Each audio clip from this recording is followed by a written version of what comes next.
Sot jemi përsëri në krusht madhe, i nderuar kryetari i Komisionit Qeveritar për Persona të Pagjetur, Andin Hoti, ju plisbardh, të gjithë ju që ndjeni dhimbje, po njëkohësisht edhe krenari për humbjet dhe dhimbjet pafund që i patëm në fund marsin e vitit 1999, përkatësisht me 26 mars këtu në krusht madhe, në krusht vogël, po edhe në plot, vende ku ndodhi tmerri dhe masakrat njerëzore të cilat u bën nga forcat kriminale serbe. Të flasim dhe të shkruajmë për luftën tonë, për sakrificat e njerëzve tanë dhe për çmimin e lartë që kemi paguar për liri, është përgjegjësi sa institucionale, morale, adhetare, po aq edhe me vlerë historike. Dihet botërisht se popujt e civilizuar i vlerësojnë figurat e veta, nga sa ata janë shembulltyr për brezat që vinë. Jemi përsëri në këtë lëndin lotësh e malli për të risjellë në kujtesë dhimbjen e madhe që na plakosi në pranverën e vitit 1999, krushën e madhe dhe krejt Kosovën. Lufta e popullit tonë për çlirimin e trojeve të pushtuara nga sllavët ishte e domosdoshme. Prandaj populli i përkrahu bit dhe bijat e veta pa ndyshje, duke u ofruar mbështetje të pakursyer në të gjitha drejtimet. Ishte e dukshme se zgjidhja paqësore të çështjes Kosovës nuk do të kishte, pasi që Serbia ishte e vendosur që Kosovën ta mbante në dhurrë e terror të vazhdueshëm, qoftë duke e larë atë me gjak. Prandaj lufta jonë shqirimtare u bë domosdoshmëri, e krushanët e bën atë që duhej bërë, sepse rrugë tjetër nuk kishte mbetur. Në shënjesër të armëve serbe do të vihen gra e fëmijë, pleqë të rinj, njerëz të parmatosur dhe krejt pambrojtur. Vrasjet masive, djegjet e kufomave dhe zhdukja e trupave të vrarëve janë dëshmi të një veprimi të organizuar dhe të zbatuar me shumë kujdes nga Serbia kriminale. Duke djegur e zhdukur gjurmët e këtij krimi makabër, serbët menduan se aty ku nuk ka kufoma, nuk ka edhe krim. Lëndinat e kodrinat tona të mbushura me varre të vjetra të reja, flasin për këto periudha të vështira. Dikush, sikur qëllimshëm, deshi ta mbyll këtë histori tragjike, pa humbës dhe pa fitus, apo më mirë thënë, dikush tentoi ta amnistoi palën që ushtroi dhunë terror mbi njerëzit e pambrojtur. Mirë po, gurët e varreve flasin dhe akuzojnë.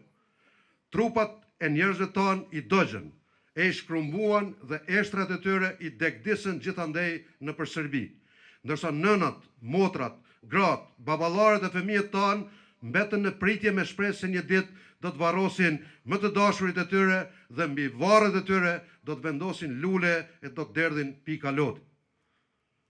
Të nderuar pjesëmarrës, vrasja, djegja e njerëzve dhe më pas zhdukja e gjurmëve të këtij krimi monstruoz përbën një nga shembujt më të vrazhd të egërësisë serbe mbi shqiptarët.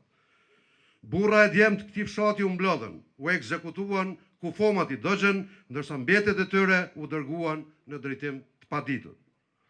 Shtëpitë e thjeshta të fshatarëve të Krushës së Madhe u shndruan në dhoma gasi, ku gjetën vdekjen këta burra e djemt, ashtu siç kishin bërë nazistët gjerman nëpër kombet e shparosjes. U vranë me gjaktotësi, me plan të detajuar dhe me një organizim të përsosur ushtarak, të gjithë meshkujt që u ndodhen atë ditë në fshat, moshash të ndryshme pa kursyer asnjëri. Vrasja e fëmijëve dhe trajtimi njerëzor përbën shkelje të konventeve ndërkombëtare që ishin pranuar si të tilla edhe nga vetë shteti pushtues serb. Pra u shkel konventa mbi të drejtat e fëmijës, miratuar me 20 nëntor të vitit 1989.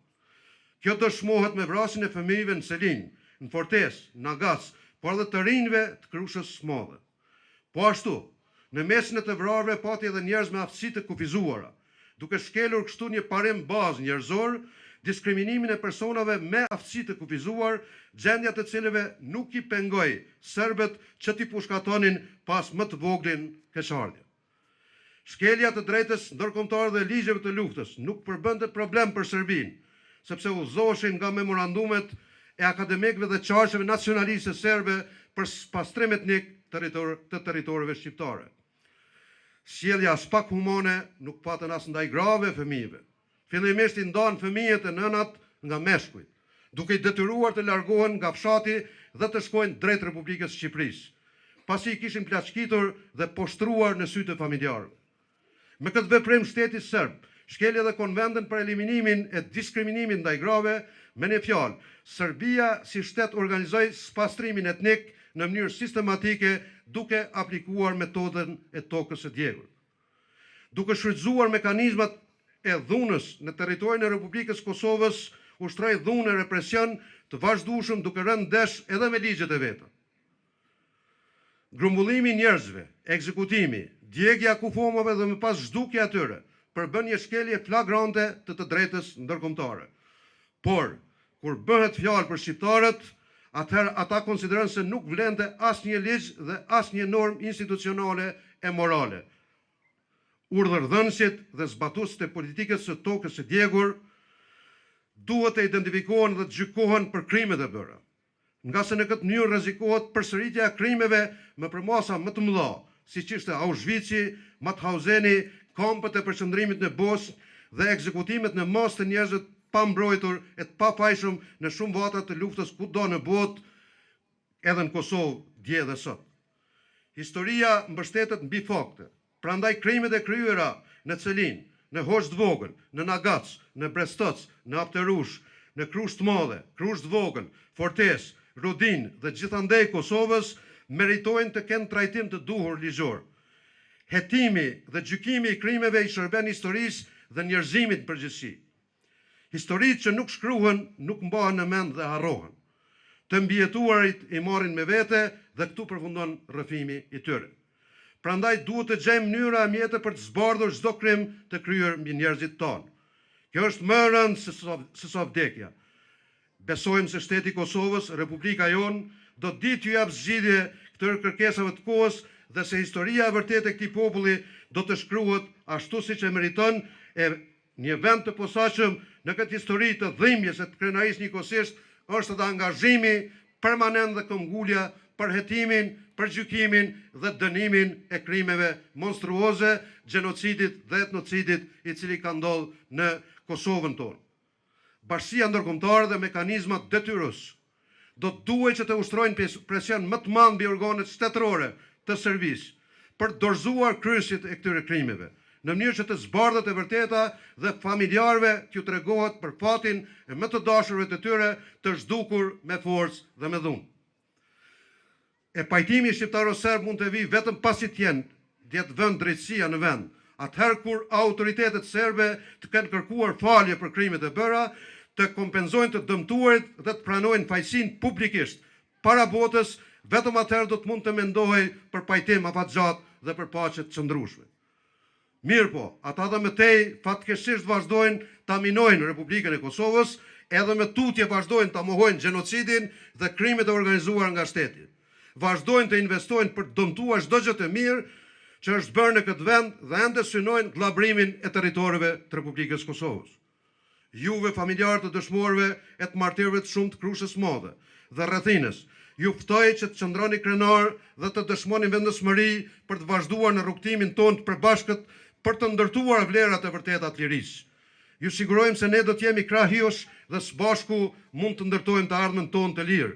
E ky muzeu që sot bëhet një vit që kur u përrua e duke ju falendëruar angazhimit përbashkët e posaçërisht profesorët të Universitetit Prishtinës, Hasan Prishtina, sot është një nga monumentet, një nga muzeet më të vizituara në Republikën e Kosovës, të vizituar nga familjar, nga liridashës, nga gazetar, nga qytetar të Kosovës e të rajonit, nga qytetar e vizitor nga shtetet ndryshme të botës, nga të gjitha kontinentet. Dhe ne I gëzohemi faktit që ky muze po I shërben gjithë të tjerëve, edhe neve që të mësojmë më shumë për krimet e bëra dhe për ato që ka ndodhur në Krushë të Madhe. Ftoj shtetin tonë që ta respektoj dhe të hyjë në fazën tjetër të kompletimit muzeut, në mënyrë që ky muze të jetë model për e muzeut paralajmëruar për krimet e luftës. Lavdi të rënëve, lavdi dëshmorëve, martirëve, respekt veteranëve invalidëve, respekt familjeve që dhanë nga gjaku i tyre, nga gjaku i tyre për lirinë tonë. Respekt dhe konsideratat larta e për ullje edhe për familjet e 64 të zhdukurve që akoma ende nuk dim për fatin e tyre, pra edhe sot e kësaj dite. Lavdi!